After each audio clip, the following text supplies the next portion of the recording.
Hi guys and welcome back to the channel Deepak Yadav Education.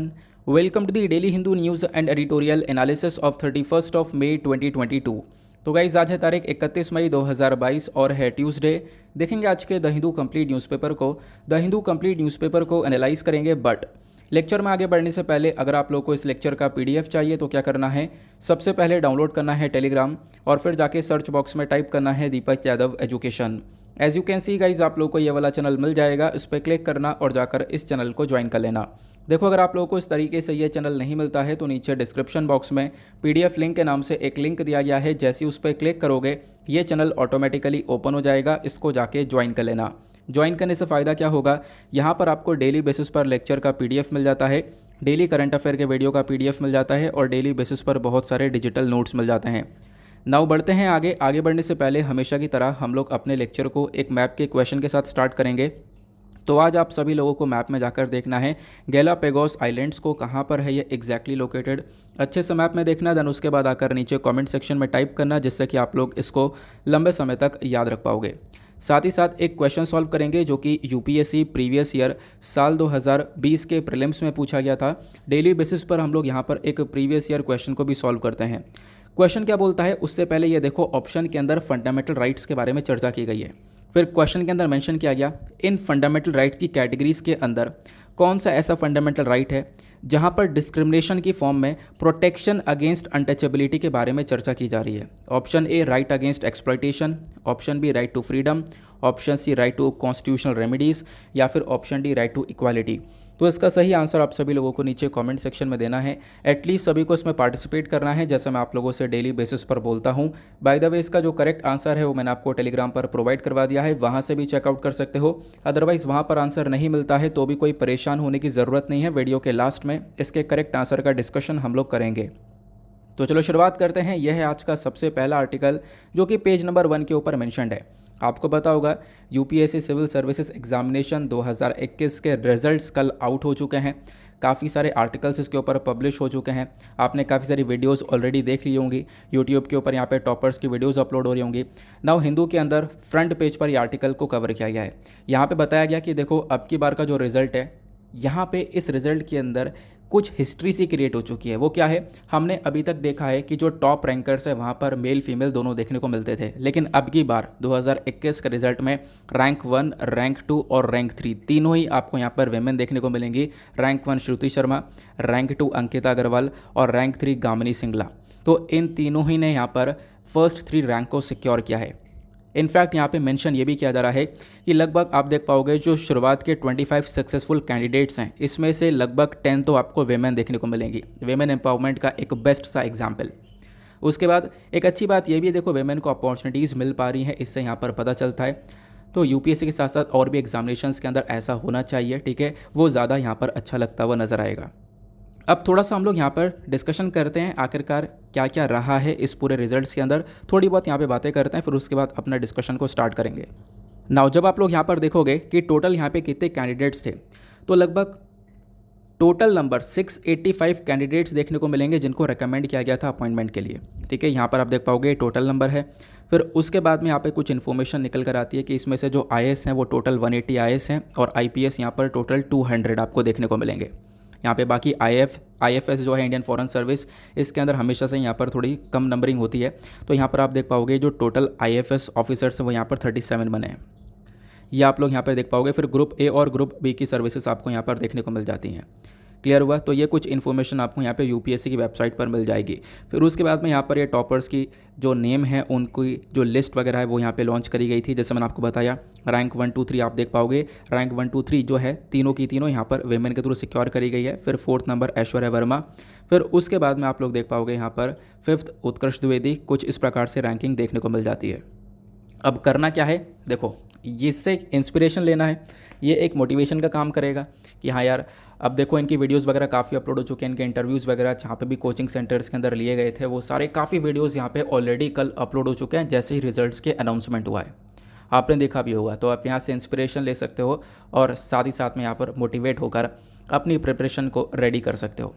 अब preparation के लिए ready होना है। वैसे भी कल यहाँ पे 1 जून होने वाली है, तो 1 जून से तैयार हो जाओ अपने नेक्स्ट ईयर के अटैम्प्ट के लिए। लगभग देखो 1 साल की प्रिपरेशन यहाँ पर इनफ है। 1 साल के अंदर अगर आप लोग एक इनफ टाइम दे रहे हो और बिल्कुल फोकस तरीके से अपने जो भी यहाँ पर गोल है उसकी तरफ बढ़ रहे हो, अपनी एग्जामिनेशन की प्रॉपरली प्रिपरेशन कर रहे हो, और सबसे इम्पॉर्टेंट बात है प्लानिंग, क्योंकि जब तक प्लानिंग नहीं होगी तब तक यहाँ पर काम नहीं हो पाएगा।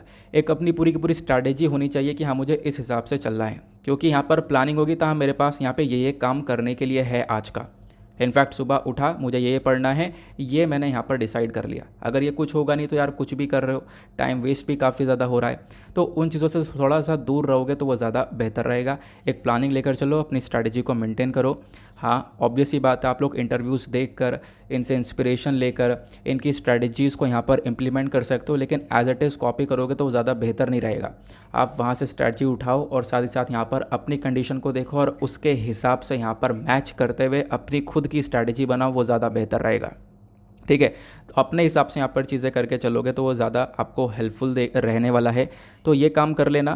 प्लस यहाँ पे अब जो भी अगले साल के लिए प्रिपरेशन कर रहा है, कल 1 जून हो जाएगी, कल से यहाँ पर फिर से तैयार हो जाओ। और अभी 5 तारीख को फिर से एक प्रीलिम्स होने वाला है, तो अभी यहाँ पर जो प्रीलिम्स देंगे उनके लिए वैसे भी एडवांस में बेस्ट ऑफ लक। आगे आते हैं नेक्स्ट आर्टिकल पर। बढ़ने से पहले मैं ये बात आपसे फिर से कहना चाहूँगा कि अपनी प्लानिंग ज़रूर कर लेना। प्लानिंग बहुत ज़्यादा इम्पॉर्टेंट रहती है। In fact day to day planning करोगे तो ज़्यादा बेहतर रहेगा। लंबे ही प्लानिंग कर लेते हो तो यहाँ पे फॉलो नहीं की जाती है। इनफैक्ट मॉर्निंग में उठे मुझे क्या क्या पढ़ना है आज, और कोशिश करो कि मैं सोने से पहले उतना काम ख़त्म कर लूँ। अगर यहाँ पर 1 2 3 ऐसे अगर आप लोग करते हुए चलते हो ना, तो वो चीज़ें यहाँ पर हैबिट के अंदर आ जाती हैं। ये चीज़ें यहाँ पर खुद हम लोग भी एक्सपीरियंस करते हैं कि जैसे कि डेली बेसिस पर जब वीडियो रिकॉर्ड करते हैं, तो चाहे कैसी भी प्रॉब्लम हो या कुछ भी हो, या किसी दिन नींद पूरी हुई है या नहीं हुई है, या कम सो या फिर सोई नहीं है, तो फिर यहाँ पर एक हैबिट सी बन जाती है। आप लोग यहाँ पर उस काम के प्रति एक हैबिचुअल हो जाते हो और वो होने भी लगता है। और ये भी देखो एक चीज़ ये भी बहुत मैटर करती है, वो यह है कि हमेशा मोटिवेशन काम नहीं करेगा। यानी कि देखो हमेशा मोटिवेटेड रहना बहुत ज़्यादा डिफ़िकल्ट है, और हमेशा मोटिवेटेड रहने से ज़्यादा बेहतर क्या रहेगा कि आप डिसिप्लिन के अंदर हो। एक डिसिप्लिन मेंटेन रहेगा तो काफ़ी सारी चीज़ें अपने आप इम्प्लीमेंट होंगी। देखो अगर कोई व्यक्ति बहुत आगे है ना, एक एडवांस लेवल का व्यक्ति है, लेकिन दूसरा व्यक्ति मान लो काफ़ी पीछे है, लेकिन अगर वो अपना डिसिप्लिन दिखा रहा है, अपनी कंसिस्टेंसी दिखा रहा है कि हाँ रेगुलर बेसिस पर मुझे करना ही करना है, तो मतलब नो डाउट वो उससे कहीं ना कहीं आगे निकल जाएगा आने वाले टाइम पर। क्योंकि डिसिप्लिन है वो मेंटेन करना सबसे इम्पॉर्टेंट पार्ट बन जाता है कभी भी जब हम लोग यहाँ पर अपने गोल की तरफ फोकस कर रहे हैं। तो ज़रूर ये काम करना है और ये चीज़ इम्प्लीमेंट करनी है, और डेफिनेटली आपको यहाँ पर रिजल्ट्स मिलेंगे। तो यहाँ पे आता है अगला आर्टिकल। इस आर्टिकल में चर्चा की गई है कि जो एनफोर्समेंट डायरेक्टरेट है उसने अभी यहाँ पर दिल्ली के जो हेल्थ मिनिस्टर हैं सत्येंद्र जैन, इनको अरेस्ट किया है। अब अरेस्ट क्यों किया गया? क्योंकि यहाँ पर इनके ऊपर मनी लॉन्ड्रिंग के चार्जेस लगे हुए हैं। मनी लॉन्ड्रिंग का मतलब है जो ब्लैक मनी है उसको वाइट मनी में कन्वर्ट कर देना। पहली चीज़ तो यहाँ पे जो मनी लॉन्ड्रिंग है, वो जो पैसा कमाया गया है वो इलीगल एक्टिविटीज़ से कमाया गया है, स्मगलिंग के थ्रू, ड्रग्स ट्रैफिकिंग के थ्रू। यहाँ पर काफ़ी सारे कारण हो सकते हैं जिससे यहाँ पर वो गलत तरीके से पैसा कमाए, जिसको हम लोग डर्टी मनी भी बोलते हैं।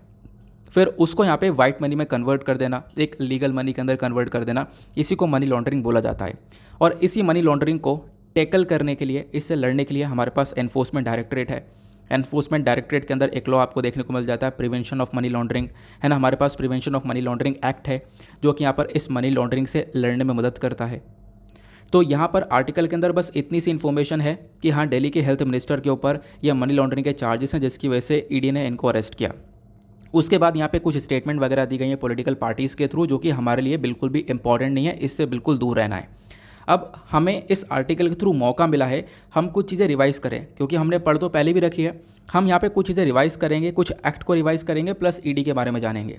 लेकिन पहले बिल्कुल बेसिक सी इन्फॉर्मेशन, क्योंकि देखो मेरा पर्पज़ ये है, आपने देखा होगा मैं न्यूज़पेपर एनालिसिस के अंदर, भले ही मेरी वीडियो काफ़ी लेंदी हो जाती होगी, लेकिन मैं बिल्कुल बेसिक्स के साथ में कवर करने की कोशिश करता हूँ कि यहाँ पे बेसिक्स क्या है, प्लस करंट इशू क्या है, प्लस स्टैटिक पार्ट क्या है, सबको लिंक करने की कोशिश करता हूँ। तो मनी लॉन्ड्रिंग की बात जब हम लोग करते हैं तो मनी लॉन्ड्रिंग यहाँ पर एक ऐसा प्रोसेस है जिसके अंदर आपने पैसा जनरेट तो कर लिया, लेकिन जो वो पैसा जनरेट किया गया है वो क्रिमिनल एक्टिविटी से किया गया, या फिर ड्रग ट्रैफिकिंग से, या टेररिस्ट फंडिंग से, या फिर अलग अलग तरीके हो सकते हैं जो इलीगल एक्टिविटीज़ हैं। अगर उससे पैसा जनरेट किया गया है तो वो बेसिकली यहाँ पर आप कह सकते हो ब्लैक मनी है। और फिर उस ब्लैक मनी को आप यहाँ पे वाइट मनी के अंदर कन्वर्ट करने की कोशिश करते हो, वाइट मनी को कन्वर्ट करते हो, उसी प्रोसेस को हम लोग यहाँ पर मनी लॉन्ड्रिंग बोलते हैं। ठीक है, तो ध्यान रखना, यहाँ पे जो ब्लैक मनी है इसको हम लोग यहाँ पे डर्टी मनी के नाम से भी जानते हैं। तो मनी लॉन्ड्रिंग एक ऐसा प्रोसेस है जहाँ पर हम लोग डर्टी मनी को कन्वर्ट कर देते हैं एक लेजिटिमेट मनी के अंदर या फिर वाइट मनी के अंदर में।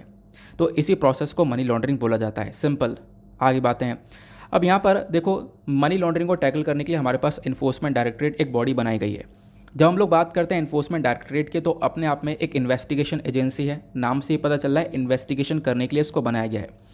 इंपॉर्टेंट बात यह है कि कौन सी मिनिस्ट्री के अंडर में आती है, तो मिनिस्ट्री ऑफ फाइनेंस के अंडर में यह बॉडी आती है। ध्यान रखना, डायरेक्टली ऐसे क्वेश्चन बनते हैं। फिर उसके बाद मेंशन किया गया 1 मई 1956 को क्या होता है, यहाँ पर इस एनफोर्समेंट यूनिट को बनाया जाता है। पहले यहाँ पर इसका नाम एनफोर्समेंट यूनिट आपको देखने को मिलेगा 1956 के अंदर जब इसको बनाया गया था, लेकिन अगले साल यहाँ पर इस यूनिट का नाम चेंज कर दिया जाता है, एनफोर्समेंट डायरेक्टरेट फिर इसका नाम कर दिया जाता है। और ये जो एनफोर्समेंट डायरेक्टरेट है आज के टाइम पर 2 कानून को लेकर काम करता है। कौन कौन से, एक तो फेमा और दूसरा पीएमएलए। फेमा मतलब फॉरेन एक्सचेंज मैनेजमेंट एक्ट। ठीक है, यहाँ पर जो फॉरेन एक्सचेंज है उसको मैनेज करने के लिए यहाँ पर एक्ट वर्क करता है, जैसे कि अपने नाम से यहाँ पर अपने आप को सेल्फ एक्सप्लेन कर रहे हैं। उसके बाद यहाँ पर पीएमएलए यानी prevention of money laundering act. अभी हम लोग चर्चा कर रहे हैं किसके बारे में, prevention of money laundering act 2002 के बारे में। तो ये जो पीएमएलए एक्ट है ये क्या है, इसके बारे में थोड़ा सा जानते हैं। इस एक्ट को 2002 के अंदर लाया गया और इसके अंदर अमेंडमेंट कर दिया गया था, यानी कि संशोधन या फिर बदलाव करे गए थे, कुछ चेंजेस करे गए थे 2012 के अंदर। तो 2012 में पीएमएलए अमेंडमेंट एक्ट भी आया था हमारे पास, और ओरिजिनल कब आया था, 2002 के अंदर। चलो इसके बारे में मैं भी आपको बताऊंगा। फिलहाल जब इसको 2002 के अंदर लाया गया था पीएमएलए एक्ट को, तो इसका मेजर फोकस था कि अगर कोई भी व्यक्ति ये मनी लॉन्ड्रिंग करता है तो उसके ऊपर 5 लाख रुपए का फाइन मारा जाएगा। ठीक है, अब 5 लाख रुपए का फाइन मारा जाएगा, ऐसा 2002 में जब एक्ट आया था तब बोला गया था। लेकिन जब 2012 में इसके अंदर चेंजेस हुए, बदलाव हुए, तो कुछ चीज़ें बदल चुकी हैं। फ़ाइन को लेकर प्लस सज़ा को लेकर कुछ चीज़ें बदल चुकी हैं। वो क्या हो गया है वो सब कुछ, वो भी जानना ज़रूरी है। चलो मैं वो बताता हूँ। तो यहाँ पर आप देख पाओगे prevention of money laundering act 2012 यानी 2012 के अंदर जब अमेंडमेंट हुआ तो अमेंडमेंट में क्या क्या चेंजेस करे गए। सबसे पहली चीज़ यहाँ पर क्या बोला गया, देखो एक चेंज ये किया गया, अभी तक क्या हो रहा था, यानी जब पहले वाला एक्ट था उसके अंदर क्या मेंशन किया गया कि मान लो एक व्यक्ति एक्स है ये और एक व्यक्ति यहाँ पर वाई है। अब एक्स ने यहाँ पर इस मनी लॉन्ड्रिंग को क्रिएट किया और करने के बाद में जो पैसा है वो यहाँ पर वाई के अकाउंट में ट्रांसफ़र कर दिया। ठीक है, अपने आप को बचाने के लिए कुछ इस प्रकार से प्रोसेसिंग की जाती है। तो पहले क्या होता था कि यहाँ पे जो मनी लॉन्ड्रिंग किया है और जिसने बैंक में पैसे ट्रांसफ़र किए हैं सिर्फ इसी को सज़ा मिलती थी। लेकिन अब यहाँ पर जब 2012 के अंदर इसके अंदर अमेंडमेंट किया गया तो यहाँ पर दोनों की सज़ा मिलेगी, जिसने पैसा ट्रांसफ़र किया और जिसके अकाउंट में ट्रांसफ़र किया, तो दोनों को यहाँ पर पनिश किया जाएगा। फिर उसके बाद में यहाँ पर मेंशन किया गया, पहले वाले एक्ट में एक लिमिट हुआ करती थी, 30 लाख के आसपास की लिमिट हुआ करती थी कि यहाँ पर इतना कुछ, इतने मामले का अगर यहाँ पे ये मनी लॉन्ड्रिंग हुई है तब इस केस को देखा जाएगा। लेकिन अभी यहाँ पर आप कह सकते हो कोई भी पर्सन को बुक किया जा सकता है अगर वो 10,000 रुपये की मनी लॉन्ड्रिंग भी करता है। तो अगर पहले तो यहाँ पर ये डेटा बहुत बड़ा था, 30 लाख के आसपास का था, बट अभी यहाँ पर 10,000 के आसपास भी यहाँ पर मनी लॉन्ड्रिंग होती है तो उस व्यक्ति को बुक किया जा सकता है। फिर यहाँ पे पेनल्टी वगैरह क्या है कि मान लो किसी को मनी लॉन्ड्रिंग के केस में बुक कर लिया गया तो उसको यहाँ पे सज़ा मिलती है लगभग 3 साल की, और इसको बढ़ाकर 7 साल तक किया जा सकता है। उसके ऊपर फाइन भी मारा जा सकता है। और जैसे मैंने आपको बताया कि साल 2002 में जब इस एक्ट को लाया गया था तो बेसिकली यहाँ पे जो फाइन है वो सिर्फ 5 लाख रुपए का लगाया जा सकता था किसी भी पर्सन के ऊपर जिसको मनी लॉन्ड्रिंग के अंदर चार्ज किया जाए। लेकिन जब 2012 में अमेंडमेंट किया गया तो उसके बाद इसी फाइन को बढ़ाकर इसकी कोई लिमिट नहीं रखी है, मतलब अपर लिमिट कुछ भी नहीं है, कितना भी फाइन उस व्यक्ति के ऊपर चार्ज किया जा सकता है, वो डिपेंड करेगा केस टू केस के ऊपर। क्लियर हुआ? तो आई होप आप लोग को यहाँ पर सारी इन्फॉर्मेशन मिल चुकी है। आगे आते हैं अगले आर्टिकल पर। अगले आर्टिकल पर आने से पहले वीडियो पे जो लाइक का बटन है उसको दबा देना। ठीक है, जो हमारा टारगेट है 5K प्लस लाइक का आपको वो अचीव करवाना है, तो आप लोग यहाँ पर एक कर सकते हो। 1 सेकेंड लगने वाला है यार, ये काम करके आप अपना सपोर्ट दिखा सकते हो। आगे आते हैं। नाउ नेक्स्ट आर्टिकल भी काफ़ी इंपॉर्टेंट होने वाला है, काफ़ी सारी इन्फॉर्मेशन डिस्कस करेंगे बहुत ही सिंपल से शब्दों में। थोड़ा सा टाइम कंज्यूमिंग आर्टिकल है लेकिन बहुत कुछ जानने को मिलेगा। हालांकि इस आर्टिकल में से कुछ भी ऐसी इन्फॉर्मेशन नहीं है जो कि इंपॉर्टेंट निकल कर आए। हुआ क्या है यहाँ पर, देखो जो नागालैंड है, नागालैंड को लेकर अपने आप में काफ़ी सारे इश्यूज़ देखने को मिलते हैं। नागालैंड एक नॉर्थ ईस्टर्न स्टेट है, आपको पता है। अब नागालैंड के अंदर एक समय से ही काफ़ी लंबे समय से आप देख पाओगे विवाद चलता आ रहा है। नागालैंड मांग करता है कि हम लोग को एक अलग से एरिया चाहिए, इंडिया से अलग एरिया हम लोग को दे दिया जाए, है ना। और उसकी मांग यहाँ पे अलग अलग ग्रुप करते हैं। वहाँ पर NSCN-IM करके ग्रुप देखने को मिलेगा, जिसको हम लोग नेशनल सोशलिस्ट काउंसिल के नाम से जानते हैं। इस प्रकार से और भी आपको ग्रुप्स देखने को मिल जाते हैं, है ना। तो इनके बीच में यहाँ पर थोड़ा सा कॉन्फ्लिक्ट हो चुका है। बीजेपी ने यहाँ पर NSCN से बोला है कि देखो यहाँ पे नागालैंड के इशू के ऊपर हम लोग यहाँ पे शांत नहीं रह सकते हैं, ठीक है। तो आपस में इनके टकराव देखने को मिल जाएंगे, आपस में यहाँ पर एक कंट्रोवर्सी अपने स्टेटमेंट के थ्रू क्रिएट कर रहे हैं। तो ये चीज़ अगेन आपको ही पता है, मुझे ही पता है, कहीं पर भी काम नहीं देने वाली है। लेकिन यहाँ पे ये सब नागालैंड को लेकर हो क्या रहा है, नागालैंड का हिस्ट्री क्या है, इसको जान लेते हैं। क्योंकि ये पिछले 1.5 साल के अंदर लगभग 5 से 6 बार चर्चा में आ चुका है। अफ्स्पा एक्ट के तहत यहाँ पर ये पिछले साल दिसंबर से लेकर जनवरी तक यहाँ पर आप कह सकते हो 2 महीने लगातार चर्चा में था। हमने काफ़ी डिस्कस किया था। तो काफ़ी दिनों पहले हमने नागालैंड के बारे में जाना है, तो आज भी हम लोग चलो इसको थोड़ा सा समझते हैं। नॉर्थ ईस्टर्न स्टेट्स के बारे में कुछ चीज़ें जानते हैं जो कि आपको मेंस में और प्रीलिम्स में दोनों में हेल्प कर सकता है। अब सबसे पहले जब हम लोग बात करते हैं नागालैंड की, पहले तो हम लोग लोकेशन देखेंगे। तो यहाँ पर आपको ये 8 नॉर्थ ईस्टर्न स्टेट्स देखने को मिल जाते हैं। यहाँ पर नागालैंड देखने को मिलेगा। नागालैंड के आसपास कौन कौन से आपको स्टेट देखने को मिलते हैं, ऊपर अरुणाचल प्रदेश है, इधर असम है, इधर मणिपुर आपको देखने को मिल जाता है। फिर उसके बाद में यहाँ पर अच्छा ये बताओ इधर एक कौन सी कंट्री आती है, ठीक है। इधर बताओ कौन सी कंट्री है जो कि नागालैंड के साथ में यहाँ से बॉर्डर शेयर करती है, उस कंट्री का नाम नीचे कॉमेंट सेक्शन में टाइप कर दो। चलो आगे आते हैं। अब बात करें नागालैंड के अंदर, तो यहाँ पे जो लोग रहते हैं वो नागाज आपको देखने को मिलेंगे। जो नागाज है वो आपको हिल पीपल के थ्रू यहाँ पे जाने जाते हैं। इनकी जो नंबर है लगभग 2.5 मिलियन के आसपास देखने को मिलेंगे। 1.8 मिलियन के आसपास इसमें से नागालैंड के अंदर रहते हैं और 0.6 मिलियन के आसपास मणिपुर में और 0.1 मिलियन के आसपास अरुणाचल प्रदेश में। मतलब नागालैंड के अंदर नागाज पीपल रहते हैं। अब इनकी जो जनसंख्या है कुछ नागालैंड के अंदर है और थोड़ी सी मणिपुर के अंदर है, थोड़ी सी अरुणाचल प्रदेश के अंदर भी आपको देखने को मिल जाती है। और थोड़े से जो नागा ग्रुप हैं वो आपको म्यांमार के अंदर, ठीक है। तो ध्यान रखना, जो पीछे वाला देश आपसे पूछा गया तो वहाँ पे म्यांमार आता है। तो वहाँ पे थोड़े से जो लोग हैं वो म्यांमार के अंदर भी देखने को मिलते हैं। और इसीलिए जो नागालैंड है वो अलग से यहाँ पर एक राज्य मांगता है, मतलब आप कह सकते हो अलग से एक एरिया मांगता है, अपने आप को इंडिपेंडेंट करना चाहता है। और इस इंडिपेंडेंसी के तहत नागालैंड वाला हिस्सा तो मांग ही रहा है, नागालैंड के साथ साथ कुछ हिस्सा अरुणाचल प्रदेश का और कुछ हिस्सा यहाँ पर इनफैक्ट यहाँ पे म्यांमार का ही मांगता है, कुछ हिस्सा असम का। तो इस प्रकार से यहाँ पर इनकी मांग है। उसके बारे में आगे मैं डिटेल से बताऊँगा कुछ इन्फॉर्मेशन आपको, ठीक है, थोड़ा सा वेट करो। तो इतना आप लोगों ने अभी नागालैंड के बारे में जाना। जो ये नागाज़ हैं, जो लोग यहाँ पे नागाज़ ट्राइब रह रही हैं, वो यहाँ पर इंडो मंगोलाइट फैमिली को बिलोंग करते हैं। देखो नागा कोई एक ट्राइब नहीं है, यहाँ पर आपको 19 ट्राइब आसपास देखने को मिल जाती हैं नागाज़ के अंदर, ठीक है। जैसे आउस, अंगामीज, चांग्स, ये अलग अलग ट्राइब्स आपको देखने को मिल जाएंगी। तो नागा ट्राइब के अंदर लगभग 19 ये आसपास ये ट्राइब्स देखने को मिलती हैं। अब नागा इंसर्जेंसी का बैकग्राउंड क्या है, इसको थोड़ा सा समझते हैं। देखो ये जो नागा हिल है ये पहले यहाँ पर ब्रिटिश इंडिया का पार्ट हुआ करता था 1881 के आसपास। उसके बाद में काफ़ी सारे इश्यूज़ यहाँ पे क्रिएट होते रह गए। आपको पता होगा कि देश हमारा आज़ाद हुआ 1947 में 15 अगस्त को, लेकिन उससे एक दिन पहले ही नागालैंड ने अपने आप को आज़ाद कर लिया था। लेकिन इंडिया ने बोला अभी रुक जाओ, थम जाओ थोड़ा सा, है ना। क्योंकि यहाँ पे नागालैंड चाहता था कि जब ये देश आज़ाद होता था तो हम लोग यहाँ पर एक अलग से एक इंडिपेंडेंट एरिया बंद करने के लिए इंडिया के साथ में यहाँ पर जुड़ना नहीं चाहता था। और उसी के बेसिस पर यहाँ पर अलग अलग ग्रुप्स बनने लगे। नागा नेशनल काउंसिल यहाँ पर आपको देखने को मिल जाएगा, एक क्लब बना। अब यहाँ पे एक लीडर बनकर आया और लीडर कौन निकला, अंगामी जापू पिज़ो, ठीक है। एक लीडर है अंगामी जापू पिज़ो, ये नाम आपको देखने को मिल जाएगा। तो बेसिकली यहाँ पर क्या हुआ कि ये जो ग्रुप था नागा नेशनल काउंसिल, तो इस क्लब ने क्या किया, नागालैंड को एक इंडिपेंडेंट स्टेट घोषित कर दिया 14 अगस्त 1947 को। मैंने आपको बताया ना, भारत आज़ाद हुआ 15 अगस्त 1947 में। इन्होंने एक दिन पहले यहाँ पर अपने आप को आज़ाद कर लिया था। तो बेसिकली इंडिया ने यहाँ पर इस चीज़ को रोका और उसके बाद यहाँ पे काफ़ी सारा बवाल होता रहा इस पूरे स्टेट के अंदर में, किस चीज़ को लेकर कि हम लोगों को एक अलग से इंडिपेंडेंट एरिया चाहिए। तो जब ये बवाल कंट्रोल नहीं हो पा रहा था, ना ही उधर से किसी से कंट्रोल हो पा रहा था, ना ही गवर्नमेंट कंट्रोल कर पा रही थी, तो उसके बेसिस पर यहाँ पर अफ्स्पा एक्ट को लेकर आया गया था। आपको याद होगा, है ना। अभी उसके बारे में आपको बताऊंगा, लेकिन उससे पहले ये जान लो फिर नागालैंड को स्टेटहुड कब मिलता है, नागालैंड को एक राज्य कब घोषित किया जाता है। तो दिसंबर 1963 के अंदर उसको एक स्टेटहुड मिलता है। फिर 1975 में यहाँ पर एक शिलोंग अकॉर्ड किया जाता है, यानी कि हम लोग यहाँ पर एक बातचीत करते हैं। जो नागालैंड का अलग अलग काउंसिल आपको देखने को मिल जाएगा, जो ग्रुप्स हैं उनके साथ में एक अग्रीमेंट करने के बारे में हम लोग कोशिश करते हैं कि ये जो मामला है उसको सुलझाया जाए, इन लोगों को समझाया जाए, ताकि यहाँ पर इस प्रकार से जो मांग वगैरह है उस चीज़ को बंद कर दिया जाए, ठीक है। तो लगभग आप देख पाओगे यहाँ पर होता क्या है, इस शिलोंग अकॉर्ड के थ्रू जब ये शिलोंग अकॉर्ड किया जाता है, जब बातचीत की जाती है नागा नेशनल काउंसिल से, ठीक है, जो कि यहाँ पर आप कह सकते हो क्रिएट हो चुका था।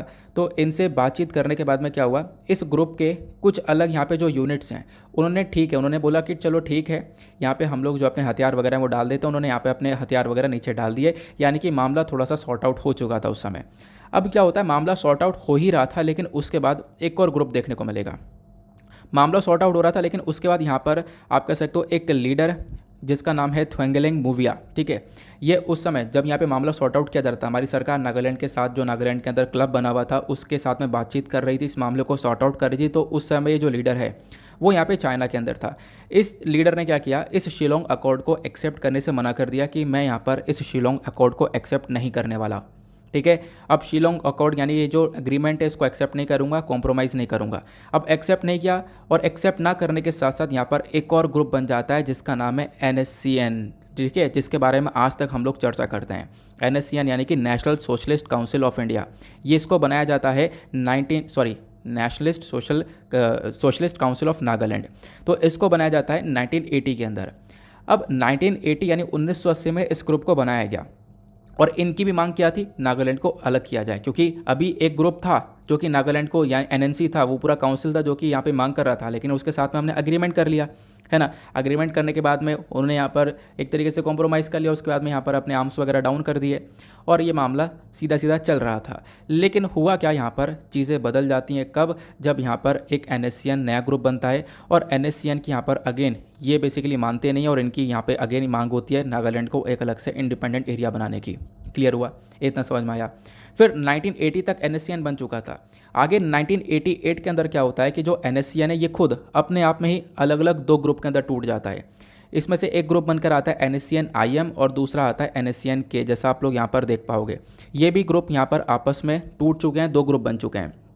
अब यहाँ पे आप लोग देख पा रहे होंगे, ये जो NSCN-IM है, ठीक है, ये यहाँ पर काफ़ी खतरनाक ग्रुप बनकर आया, और इसी के बेसिस पर क्या हुआ, नागा ग्रुप्स की यहाँ पर जो डिमांड है वो बढ़ने लगी, और ये लोग जो मांग कर रहे थे कि हम लोग को एक सोवरन स्टेटहुड चाहिए, एक अलग से राज्य घोषित कर दो हम लोग को, और वो जो मांग करी जा रही थी वो थी ग्रेटर नागालैंड की, ठीक है, एक इंडिपेंडेंट एरिया की मांग कर रहे थे, और वो यहाँ पर था ग्रेटर नागालैंड। इनका कहना था कि देखो हमें ग्रेटर नागालैंड नाम का एक अलग से एरिया दे दिया जाए। अब जो ग्रेटर नागालैंड ये लोग मांग रहे थे, इसमें नागालैंड वाला हिस्सा तो था ही, उसके साथ साथ अरुणाचल प्रदेश, मणिपुर, असम और म्यांमार, ये चारों राज्यों का भी हिस्सा यहाँ पर कुछ मांग रहे थे। इनफैक्ट जो म्यांमार एक देश है अलग सा, उसका हिस्सा भी यहाँ पर ये मांग रहे थे। तो ये इनकी यहाँ पर डिमांड उठती हुई नज़र आती है। इस डिमांड के अंदर इनकी डिमांड ये भी थी कि हमारा एक सेपरेट संविधान होगा, प्लस हमारा एक नेशनल फ्लैग भी होगा। तो ये सारी डिमांड उठती है। अब इसी को देखते हुए यहाँ पर हम लोग पीस इनिशिएटिव्स को चलाते हैं, यानी कि शांतिपूर्वक बात करने की कोशिश करते हैं, और इसी के लिए शिलोंग अकॉर्ड वगैरह हुआ था, जैसा मैंने आप लोगों को बता दिया। फिर काफ़ी बार सीज़ फायर अग्रीमेंट हुए। 1997 में खुद हम लोगों ने सीज़ फायर अग्रीमेंट करे हैं। सीज़ फायर अग्रीमेंट का मतलब यह है कि जो भी विवाद चल रहा है, जो भी गोलियाँ चल रही हैं इस मुद्दे को लेकर, उसको रोका जाए। तो NSCN-IM ने अगेन यहाँ पर एक सीज़ फायर अग्रीमेंट साइन कर लिया था हमारी सरकार के साथ में, और यहाँ पर इन्होंने ठीक है डिसाइड किया कि चलो ठीक है, यहाँ पर हम लोग इस चीज़ को रोक देंगे, ठीक है, इस ऑफेंसिव ऑपरेशन को हम लोग रोक देंगे, इन्होंने डिसाइड किया। फिर उसके बाद में 2015 के अंदर फिर एक फ्रेमवर्क अग्रीमेंट आता है। इस एग्रीमेंट के अंदर जो हमारी सरकार है वो यहाँ पर एक तरीके से डिसाइड करती है नागालैंड को लेकर काफ़ी सारी चीज़ों को लेकर, ठीक है। गवर्नमेंट ऑफ इंडिया यहाँ पर नागालैंड की हिस्ट्री को लेकर यहाँ पर काफ़ी सारी चीज़ों को रिकग्नाइज़ करती है, ठीक है। फिर उसके बाद में क्या होता है, मैं कुछ पिक्चर के थ्रू हम समझाता हूँ।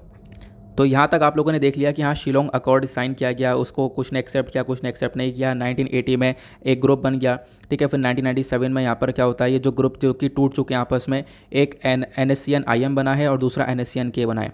दोनों के साथ में हम लोग सीज़ फायर अग्रीमेंट कर लेते हैं, यानी कि दोनों के साथ में यहाँ पर एक तरीके से बातचीत हो जाती है कि इस देखो मामले को ख़त्म किया जाएगा, है ना, इसमें यहाँ पर कोई मांग नहीं होनी चाहिए। लेकिन क्या होता है, बार बार ये सीज़ फायर वोलेशन भी हो जाता है, मतलब कि काफ़ी बार हम लोगों ने देखा है ये अग्रीमेंट टूट भी जाता है, ठीक है। इनकी मांग वापस से उठने लगती है, तब यहाँ पे सरकार ने इन चीज़ों को संभाला हुआ है। क्लियर हो गया, तो इतनी बात ध्यान रखना, ये सारी बातें आपको मैंने बता दी हैं। उसके साथ साथ ग्रेटर नागालैंड के बारे में जो हम लोग चर्चा कर रहे हैं, इनकी मांग क्या है, इनकी मांग है नागालैंड के साथ साथ यहाँ पर मणिपुर, असम, उसके साथ अरुणाचल प्रदेश, देन उसके बाद म्यांमार का कुछ हिस्सा। तो ये बेसिकली ग्रेटर नागालैंड बनकर आएगा। क्लियर हो गया, तो ये आपको यहाँ पर मैंने आपको सारा डेटा दे दिया है।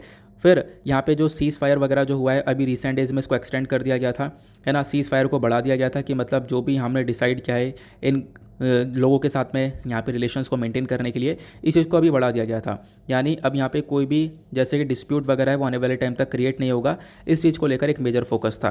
देखो हमारा मेजर फोकस ये है कि हम लोग नॉर्थ ईस्टर्न स्टेट्स को ना इंसर्जेंसी फ्री बना सकें, यहाँ पे इंसर्जेंसी जो भी है उसको फ्री बना सकें, क्योंकि नॉर्थ ईस्टर्न स्टेट्स में प्रॉब्लम एक नहीं है, प्रॉब्लम बहुत सारी हैं।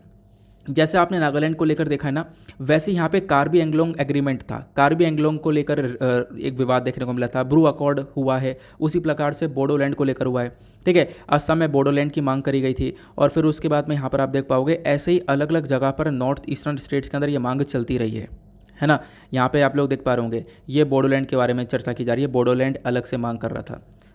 तो यही यहाँ पर बताया गया कि हर जगह पर हमने यहाँ पर इस इशू को मेंटेन किया है। नॉर्थ ईस्टर्न रीजन के अंदर अपने आप में लंबे समय से काफ़ी सारे कॉन्फ्लिक्ट हम लोगों ने देखे हैं, तो नॉर्थ ईस्टर्न रीजन इसलिए हमारे लिए इंपॉर्टेंट भी है। और कुछ दिन पहले आपके साथ मैंने डिस्कस किया था कि आखिरकार नॉर्थ ईस्टर्न स्टेट्स का हमारे लिए कितना बड़ा इंपॉर्टेंस है और क्यों है, वो भी मैंने आपके साथ में डिस्कस किया था, ठीक है। तो इतनी बात ध्यान रखना, सारी बातें मैंने आप लोगों को यहाँ पर इस आर्टिकल से संबंधित बता दी हैं।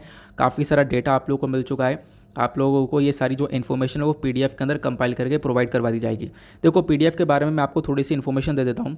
जैसे जब आप लोग पीडीएफ डाउनलोड करोगे तो उस पीडीएफ में आपको इस आर्टिकल की कटिंग मिल जाएगी वहाँ पे, ठीक है, पेस्ट हुई भी। और उसके साथ साथ यहाँ पर वो जो इन्फॉर्मेशन है जो भी मैंने आपके साथ में डिस्कस करी है, अभी आपको स्क्रीन पर नीचे दिख रही थी, वो इन्फॉर्मेशन इस आर्टिकल के बराबर में आपको लिखी हुई मिलेगी, लेकिन इस प्रकार से येलो वाले सिंबल के अंदर।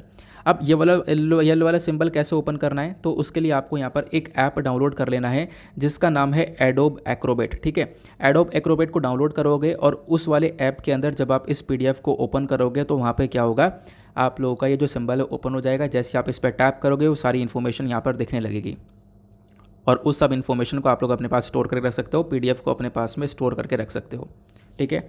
चलो आगे चलते हैं उसके बाद नेक्स्ट आर्टिकल पर। देन अगला आर्टिकल बात करता है हमारे पीएम मोदी ने अभी रिलीज़ कर दिया पीएम केयर बेनिफिट्स को। यानी कि देखो जो ये पीएम केयर फंड को बनाया गया था, है ना, अब यहाँ पर इसके बेनिफिट्स को रिलीज़ किया गया खासकर कोविड ऑर्फन्स को। यानी कि देखो कोविड की वजह से बहुत सारे बच्चे हैं जिन्होंने अपने माता पिता को खो दिया है ना। तो यहाँ पर उन बच्चों को कैसे सपोर्ट करना है उसके बारे में इन्फॉर्मेशन यहाँ पर दी गई है। यहाँ पर बोला गया लगभग टोटल 4,439 या फिर हिंदी में बोले तो 4,439 आपको बच्चे देखने को मिलेंगे जिनको अप्रूव कर लिया गया है इस स्कीम के अंदर में। यहाँ पर ये बच्चे ऐसे हैं जिन्होंने अपने पेरेंट्स को खो दिया है इस कोविड-19 के टाइम पर, और ये मार्च 11 2020 से लेकर 28 फरवरी 2022 तक का डेटा है। इसके बीच में यहाँ पर जिन्होंने भी अपने माँ बाप को खोया उन बच्चों को यहाँ पर इस स्कीम के अंदर अप्रूव कर लिया गया है। अब इस स्कीम के अंदर हो गया क्या, तो इस स्कीम के अंदर यहाँ पर बच्चों की पढ़ाई के ऊपर फोकस किया जाएगा। इनफैक्ट ये जो स्कीम है इसके अंदर जिन जिन बच्चों को लिया गया है वो स्कीम के अंदर उनको एक तरीके से लमसम अमाउंट मिलेगा 10 लाख रुपए का। जब वो 23 साल के हो जाएंगे तो 10 लाख रुपए का अमाउंट में मिल जाएगा। उसके साथ साथ यहाँ पर अभी ये जो बच्चे हैं अपनी स्टडीज़ वगैरह कैसे करेंगे, तो इसके लिए यहाँ पर आप देख पाओगे इनको फ्री एजुकेशन दी जाएगी, टेक्स्ट बुक दी जाएगी और यूनिफॉर्म्स वगैरह फ्री में मिलेंगी। जो भी इनके पास में सरकारी स्कूल होगा वहाँ पे सारे बेनिफिट्स मिल जाएंगे, ठीक है। तो ये यहाँ पर कोशिश की जा रही है ताकि यहाँ पर एजुकेशन के मामले में बच्चों को सपोर्ट मिल जाए। साथ साथ बोला गया जो प्राइवेट स्कूल्स के अंदर यहाँ पर एक तरीके से चाहते हैं यहाँ पे या फिर जो स्टूडेंट्स वगैरह हैं कुछ हायर एजुकेशन यहाँ पे एक तरीके से अवेल करना चाहते हैं तो हायर एजुकेशन के लिए उनको लोन्स वगैरह भी मिल जाएगा, ठीक है। प्रोफेशनल कोर्सेज़ के लिए यहाँ पर लोन वगैरह मिल जाएगा। तो ये सारे बेनिफिट्स यहाँ पर इस स्कीम के अंदर दिए गए। तो यहाँ पे ध्यान रखना लगभग 4,439 चिल्ड्रंस को अभी इस स्कीम के अंदर अप्रूव किया गया है कि कोई भी जो पुअर पर्सन है वो यहाँ पर इस स्कीम से बाहर नहीं रहने वाला, ऐसा यहाँ पर पीएम ने खुद बोला है। तो ये सारी चीज़ें कहाँ पे की गई हैं, ये सारी चीज़ों के अंदर मतलब कि सबसे बड़ा रोल पीएम केयर फंड का देखने को मिलेगा। अब ये पीएम केयर्स क्या है आपको पता है ना। पीएम केयर फंड के बारे में हम लोगों ने ऑलरेडी डिस्कशन किया हुआ है, कोविड-19 के टाइम पर काफ़ी चर्चा हुई है। पीएम केयर्स की फुल फॉर्म है prime ministers citizen assistance and relief in emergency situation fund. इसको बनाया गया था 28 मार्च 2020 में कोविड-19 पैंडेमिक के दौरान। ये जो फंड है बेसिकली ये क्या करेगा, कोविड-19 से लड़ने में हमारी मदद करेगा। इसके लिए यहाँ पर इसमें काफ़ी सारा डोनेशन हुआ था, आपको याद होगा, ठीक है। काफ़ी पुरानी बात हो चुकी है लेकिन याद आ रहा होगा। और जो हमारे प्राइम मिनिस्टर हैं वो यहाँ पर इस फंड के चेयरमैन होंगे। बाकी प्राइम मिनिस्टर के साथ साथ यहाँ पर इस फंड के कुछ ट्रस्टीज़ वगैरह भी होंगे। ट्रस्टीज़ के लिए जब हम लोग बात करते हैं तो यहाँ पर मिनिस्ट्री ऑफ डिफेंस, उसके बाद में ministry of home affair, ministry of finance, ये सब लोग यहाँ पर इस फंड के ट्रस्टीज़ माने जाते हैं। क्लियर हो गया? तो यहाँ पर इतनी बात ध्यान रखना, इंपॉर्टेंट सी इन्फॉर्मेशन है जो कि आप लोगों को पता है। ये पीएम केयर फंड अलग है और ये जो पीएम केयर स्कीम है बेसिकली यहाँ पर ये आपको देखने को मिल जाएगी, ये अलग आपको देखने को मिलेगा। ठीक है, तो पीएम केयर स्कीम के अंदर ये सारे फ़ायदे मिल रहे हैं। क्लियर हुआ? तो मैंने पीएम केयर फंड के बारे में भी आपको ये इन्फॉर्मेशन दे दी है। चलो आते हैं उसके बाद अगले आर्टिकल पर। देन उसके बाद आएंगे पेज नंबर 13 के ऊपर, दैट इज़ वर्ल्ड सेक्शन। देखेंगे दुनियादारी में क्या चल रहा है। तो कल ही मैंने आपके साथ में डिस्कशन किया था कि नेपाल के अंदर पोखरा से एक प्लेन निकला और वो जो प्लेन है उसके अंदर लगभग 22 लोग थे और हुआ क्या, वो प्लेन गायब हो गया, कुछ उसके बारे में इन्फॉर्मेशन पता नहीं चली। लेकिन अब पता चलता है कि वो जो प्लेन है वो क्रैश हो गया है और दुखद बात यह है कि इस प्लेन के अंदर जो लोग थे उन सब की यहाँ पे जान जा चुकी है। इनफैक्ट यहाँ पे जो रेस्क्यूअर्स हैं उन्होंने बताया कि देखो मंडे में हम लोगों ने लगभग 21 बॉडीज़ के आसपास रिकवर किया है इस क्रैश साइट से, जहाँ पे ये प्लेन क्रैश हुआ है। वहाँ से 21 बॉडीज़ यहाँ पर मिल चुकी है। लगभग 22 लोग यहाँ पे इसमें यहाँ पे सफ़र कर रहे थे इस प्लेन के अंदर, बट 21 बॉडीज़ अभी यहाँ पर मिली हैं। पोखरा से यहाँ पर ये प्लेन गया था और मैंने आपको बताया वेदर कंडीशंस काफ़ी ख़राब थे। उसके दौरान ये प्लेन ऑब्वियस सी बात है टेक ऑफ कर चुका था, लेकिन उसके बावजूद भी यहाँ पर आप देख पाओगे ये इंसिडेंट देखने को मिला है। क्लियर हुआ? तो एक छोटी सी इन्फॉर्मेशन थी, ध्यान रखना आने वाले टाइम पर इसके ऊपर कुछ आर्टिकल्स पब्लिश हो सकते हैं, बस खाली इतना ही आप लोग यहाँ पे ध्यान रख सकते हो। फिर उसके बाद वर्ल्ड सेक्शन पर ही जब हम लोग देखेंगे तो कुछ और भी आर्टिकल्स है, जैसे कि छोटी छोटी हम लोग आर्टिकल देखेंगे। एक बार इनको रिव्यू ले लेते हैं, मतलब ऊपर ऊपर से कवर कर लेते हैं, क्योंकि इनको डिटेल में पढ़ना हमारे लिए इंपॉर्टेंट नहीं है। क्योंकि जहाँ पे भी कुछ इंपॉर्टेंट इन्फॉर्मेशन होगी वहाँ डेफिनेटली मैं डिटेल से डिस्कशन करूँगा, आपको कुछ इंपॉर्टेंट इन्फॉर्मेशन दूंगा। जैसे यहाँ पे छोटे छोटे आर्टिकल के अंदर सबसे पहला आर्टिकल ये देखने को मिल जाएगा, जो बाइडेन का एक स्टेटमेंट है।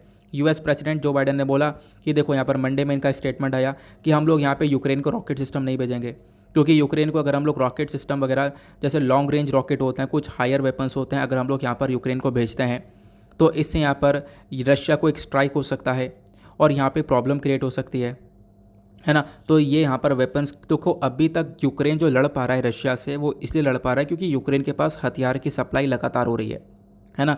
लगातार यूएस और भी जो यूरोपियन कंट्रीज़ है वो सप्लाई कर रही हैं, जहाँ पे मेजरली आपको यूएस देखने को मिलेगा। तो ये यहाँ पर इसको लेकर एक छोटा सा आर्टिकल है, हालांकि इसके ऊपर एक आज एडिटोरियल भी है एक्सप्लेनर सेक्शन पर, वहाँ पर मैं आपके साथ में रशिया यूक्रेन के कॉन्फ्लिक्ट के बारे में कुछ बेसिक सी इन्फॉर्मेशन डिस्कस करूँगा। फिर उसके बाद में एक और आर्टिकल ये देखने को मिल जाएगा। होता क्या है यहाँ पर 10 पैसिफिक आइलैंड नेशंस हैं। पैसिफिक आइलैंड यानी कि जो पैसिफिक ओशन के अंदर एक तरफ इंडियन ओशन है जो इंडिया के नीचे है, फिर उसके यहाँ पे राइटर साइड पे आप देख पाओगे वो पैसिफिक ओशन है। तो वहाँ पे पैसिफिक ओशन में जो आइलैंड कंट्रीज़, आपको बहुत सारी आइलैंड कंट्रीज़ देखने को मिलती हैं।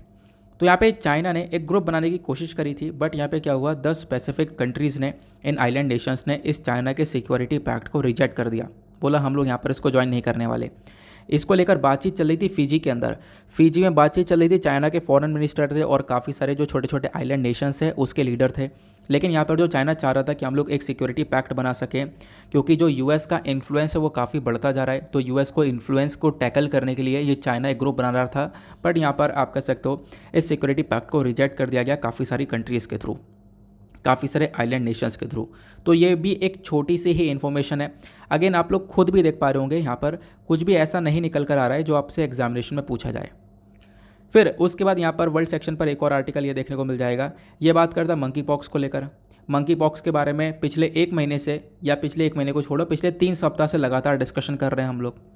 मंकी पॉक्स को लेकर एक स्टेटमेंट आ चुका है वर्ल्ड हेल्थ ऑर्गेनाइजेशन का। वर्ल्ड हेल्थ ऑर्गेनाइजेशन ने बोला है कि देखो मंकी पॉक्स जो है वो पेंडेमिक के टर्न नहीं होगा। मतलब जैसा आज के टाइम पर कोविड-19 एक पेंडेमिक बना हुआ है, दुनिया भर के अंदर इसने एक हाहाकार क्रिएट किया, वैसा यहाँ पर ये मंकी पॉक्स नहीं देखने को मिलेगा।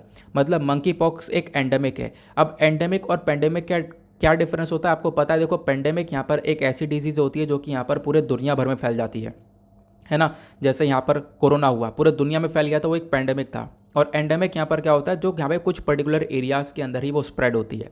तो मंकी पॉक्स यहाँ पे अभी कुछ ही जगह के अंदर देखने को मिलेगा, जैसे नाइजीरिया है ना, यहाँ पर आपको ये एंडेमिक डिक्लेयर कर दिया गया है, एंडेमिक डिजीज़ देखने को मिल जाती है नाइजीरिया के अंदर।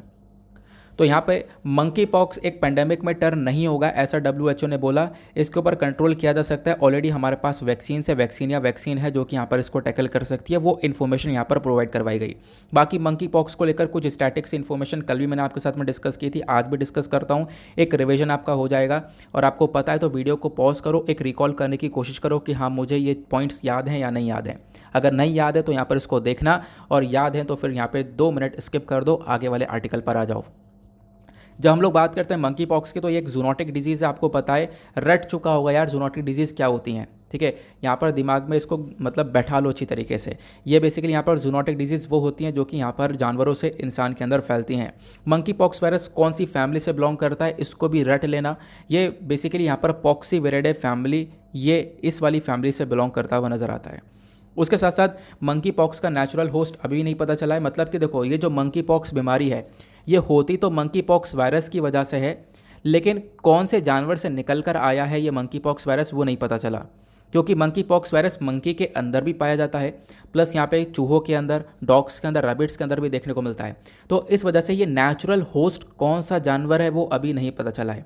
बाकी इसके आउटब्रेक के बारे में चर्चा करें तो सबसे पहली बार ये मंकी पॉक्स वायरस रिपोर्ट करा गया था मंकी के अंदर, यानी बंदरों के अंदर सबसे पहली बार पाया गया। कहाँ पर? DRC democratic Republic of Congo के अंदर ऐसी इन्फॉर्मेशन हमें कुछ दी गई है। फिर उसके बाद ह्यूमंस के अंदर पाया गया 1970 के अंदर, again democratic of Republic of Congo के अंदर ही, यानी एक अफ्रीकन कंट्री है ये। फिर 2017 के अंदर सिचुएशन काफ़ी ख़राब हो जाती है नाइजीरिया में। नाइजीरिया भी एक अफ्रीकन कंट्री है जहाँ पर क्या होता है कि मंकी पॉक्स वायरस को लेकर बहुत सारे केसेस निकल कर आते हैं। इनफैक्ट नाइजीरिया के अंदर ये एक एंडेमिक डिजीज़ डिक्लेयर कर दी गई है। फिर उसके बाद इसके सिम्टम्स के अंदर आपको पता है चिकन पॉक्स जैसे यहाँ पर सिम्टम्स हो जाते हैं, छोटे छोटे दाने बॉडी पर हो जाना, प्लस यहाँ पे बुखार होना, हेडेक होना, इस प्रकार से यहाँ पर ये सारे इसके लक्षण हैं। और यहाँ पे उसके बाद ट्रीटमेंट क्या है, तो एक वैक्सीन है जो कि यहाँ पर एक ट्रीटमेंट है जो कि स्मॉल पॉक्स को टैकल करती थी। स्मॉल पॉक्स के लिए वैक्सीन को बनाया गया है, वही सिमिलर वैक्सीन यहाँ पर मंकी पॉक्स को भी यहाँ पर टैकल कर सकती है। क्लियर हुआ? नाउ अब आते हैं आगे एडिटोरियल सेक्शन पर, फिर उसके बाद इकोनॉमी से रिलेटेड कुछ आर्टिकल्स का डिस्कशन करेंगे। नाउ एडिटोरियल डिस्कशन पर सबसे पहला एडिटोरियल हमारा आता है, ये वाला इंपॉर्टेंट है, ज़बरदस्त है, काफ़ी सारा डेटा आपको यहाँ पे मिलेगा। लेकिन उससे पहले हमेशा की तरह हमारा जो डेली मेंस क्वेश्चन है वो क्या है उसको देख लेते हैं।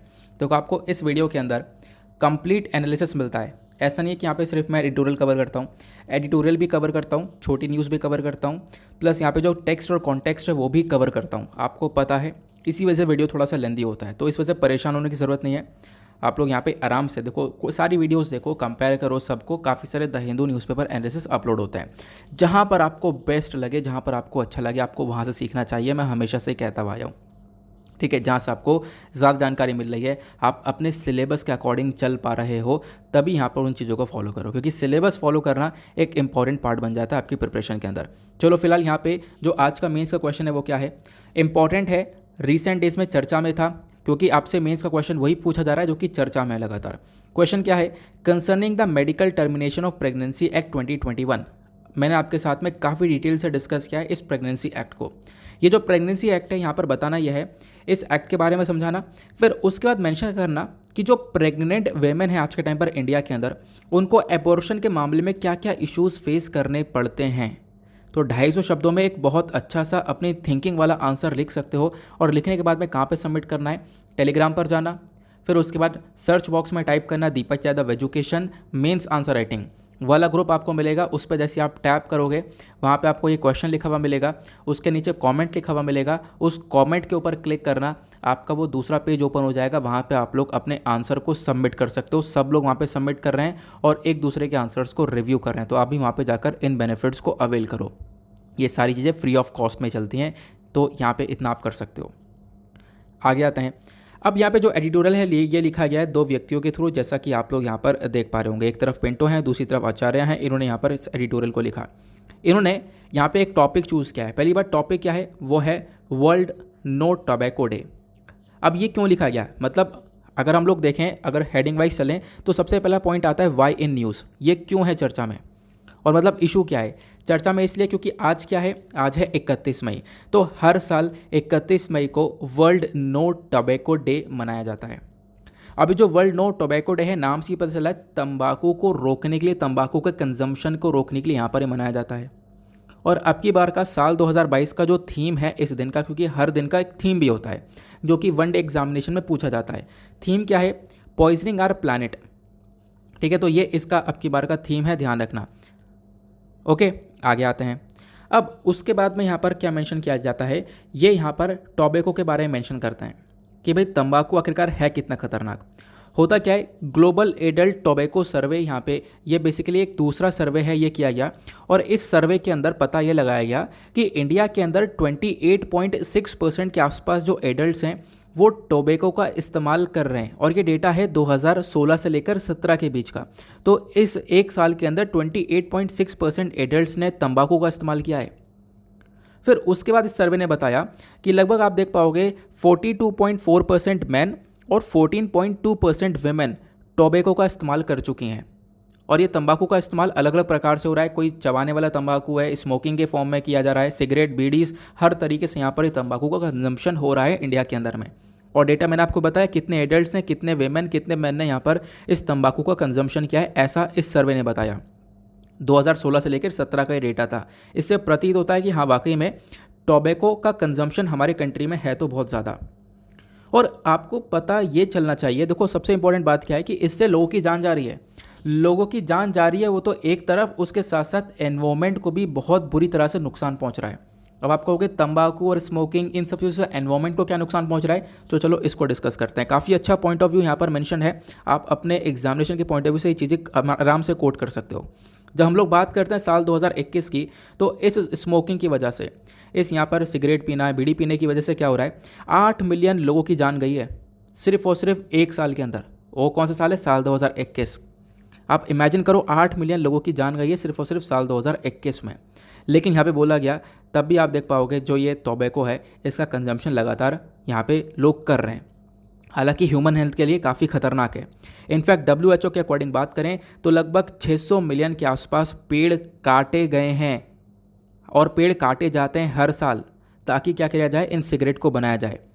तभी तो आपको बता रहा हूँ कि इंसान की जान तो जा ही रही है, उसके साथ साथ इन तंबाकू का इतना बड़ा नुकसान है कि हमारे एनवायरमेंट को काफ़ी बड़ा हार्म पहुँच रहा है ना। तो मैंने आपको बताया कि क्या हो रहा है, हर साल 600 मिलियन के आसपास पेड़ को काटा जा रहा है ताकि इन सिगरेट्स को बनाया जाए, और लगभग 84 मिलियन टन के आसपास कार्बन एमिशन होता है, हमारे एटमॉस्फेयर के अंदर ये पोल्यूशन निकल रहा है, प्लस 22 बिलियन ऑफ जो वाटर है उसका इस्तेमाल किया जाता है सिगरेट को बनाने के लिए। और वाटर को लेकर पहले से काफ़ी सारे प्लेसेस के अंदर कितनी कमी देखने को मिलती है, कितने क्राइसिस देखने को मिलते हैं, आपको पता ही है। तो ये सारी यहाँ पर कंडीशंस देखने को मिलती हैं, तो इसका जो इम्पैक्ट है वो हमारे एनवायरनमेंट के ऊपर भी एक बुरा इम्पैक्ट पड़ता है।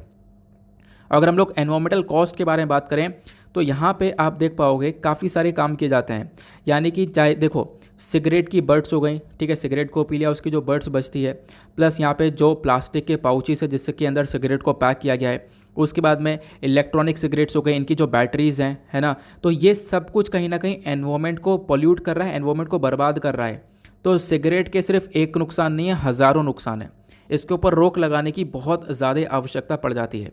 जब हम लोग बात करते हैं भारत की, तो भारत दुनिया का सेकेंड लार्जेस्ट प्रोड्यूसर है तंबाकू का, ठीक है। हम लोग हर साल 800 मिलियन किलोग्राम के आसपास तंबाकू को प्रोड्यूस करते हैं, ये यहाँ पर मेंशन किया गया। और उसके बाद यहाँ पे आप देख पाओगे आज के टाइम पर बस खाली करना क्या है, तंबाकू से लड़ना है तो एक अवेयरनेस फैलाई जाए, और अवेयरनेस हम लोग फैलाते हैं, इतना एडवर्टीजमेंट वगैरह भी देखने को मिलता है, लेकिन उसके बावजूद भी यहाँ पर ये तंबाकू का कंजम्पशन कम नहीं हो रहा है। इनफैक्ट इंडिया के अंदर 90% से ज़्यादा जो एडल्ट्स हैं, ठीक है, उनके अंदर यहाँ पर आप देख पाओगे मतलब कि तंबाकू का उनको एक सबसे बड़ा एक खतरा देखने को मिल जाता है। ये खुद यहाँ पर एक स्टैटा का डेटा बताता है। फिर उसके बाद में ऑथर ने क्या मेंशन किया, बहुत सारे कैंपेन्स वगैरह चला रखे हैं जो कि यहाँ पर एक तरीके से काफ़ी सारे ऑल्टरनेटिव ढूंढते हैं, ठीक है, कि भाई तंबाकू का क्या ऑल्टरनेटिव हो सकता है। लेकिन देखो एक चीज़ ये भी यहाँ पे इंपॉर्टेंट है कि जब हम लोगों ने बात करें तंबाकू का इतना नुकसान हो रहा है, लेकिन इसको हम लोग एकदम से रोक देते हैं, तो इससे काफ़ी सारे जो फार्मर्स है, किसान भाई है, उनकी जो लाइवलीहुड है वो भी यहाँ पर आप कह सकते हो डैमेज होती हुई नज़र आएगी। क्यों? क्योंकि यहाँ पे जो फार्मर्स है वो बहुत ज़्यादा डिपेंडेंट है इस वाली पर्टिकुलर इंडस्ट्री के ऊपर। लगभग ऑथर ने मेंशन किया 6 मिलियन के आसपास फार्मर्स हैं और 20 मिलियन के आसपास जो फार्म लेबरर वर्कर हैं वो यहाँ पर इस टोबैको फार्मिंग के अंदर काम करते हैं। 15 राज्यों के अंदर ये टोबैको फार्मिंग चलती है। प्लस यहाँ पे मेंशन किया गया इस टोबैको फार्मिंग की वजह से हमारा जो जीडीपी है, हमारे जीडीपी के अंदर 1% का कंट्रीब्यूशन होता है। मतलब हमारी इकोनॉमी के अंदर कंट्रीब्यूशन है इस तंबाकू का। लेकिन आप देख रहे होंगे यार, आप तो पॉजिटिव वे में देख रहे हो कि है ना 1% का कंट्रीब्यूशन है, तो पॉजिटिव वे में तो इसको देख लिया। लेकिन उसके साथ साथ ये देखो कि अगर हमारी इकोनॉमी में 1% का कंट्रीब्यूशन है तो लोगों को क्या हो रहा है, इससे नुकसान हो रहा है, लोगों की जान जा रही है इसको कंज्यूम करके, और लोगों की यहाँ पर जब हेल्थ ख़राब होती है तो कहाँ पहुँचते हैं, हॉस्पिटल। तो यहाँ पे बताया गया एक तरफ भले ही कमाई हो रही हो लेकिन दूसरी तरफ यहाँ पर अपने हेल्थ को ठीक करने में खर्चा हो जा रहा है। इंडिया के अंदर जो टोटल हेल्थ स्पेंडिंग है उसके ऊपर यहाँ पे ज़्यादातर खर्चा हो जा रहा है। क्यों? क्योंकि जब तंबाकू कंज्यूम करेंगे तो उससे यहाँ पर काफ़ी सारी बीमारियों के शिकार बन जाएंगे। हालांकि आज के टाइम पर चीज़ें थोड़ी सी बदल रही हैं। यहाँ पे हम लोग बात करें, सोल्यूशन काफ़ी सारी अच्छी तरीके से उठाए जा रहे हैं। बड़ी बड़ी कंपनीज़ यहाँ पे सोल्यूशन की तरफ काम कर रही हैं। सिगरेट कंपनीज़ अपने आप को यहाँ पर चेंज करती हुई नज़र आ रही हैं। इनफैक्ट बड़ी बड़ी कंपनीज़ ने यहाँ पर मेजर फोकस किया कि आज के टाइम पर पोल्यूशन वगैरह कम किया जाए। Amazon, Nestle, Alibaba, Mahindra group, इन सब ने यहाँ पर प्लेज लिए हम लोग एमिशंस को कम करेंगे। ठीक है। और बेसिकली यहाँ पर भी एक मेजर ये भी फोकस रखा जा रहा है कि हम लोग सिगरेट का जो कंजम्पशन है, इसका जो प्रोडक्शन, इसके ऊपर भी यहाँ पर एक थोड़ी सी रोक लगाएं। हालांकि सिगरेट का कंजम्पशन पहले कुछ सालों के कंपैरिजन में करंट टाइम पे थोड़ा सा कम हुआ है, बताया गया। ठीक है, पहले के कंपैरिजन में सिचुएशन अभी थोड़ी सी बेटर है। अभी कितनी बेटर है, थोड़ा सा इन्फॉर्मेशन मैं आप लोगों को यहाँ पे बताता हूँ अलग से। तो ये तो आपने सिस्टम डिस्कस कर लिया कि हाँ टोबैको को लेकर क्या हो रहा है। लेकिन अभी यहाँ पर कुछ और भी चीज़ें हैं जो कि आपको हमेशा कोट करनी चाहिए, आप आराम से कोट कर सकते हो। जब हम लोग बात करते हैं भारत के अंदर, तो लगभग 1.3 मिलियन से भी ज़्यादा डेथ होती हैं इस टोबैको की वजह से हर साल।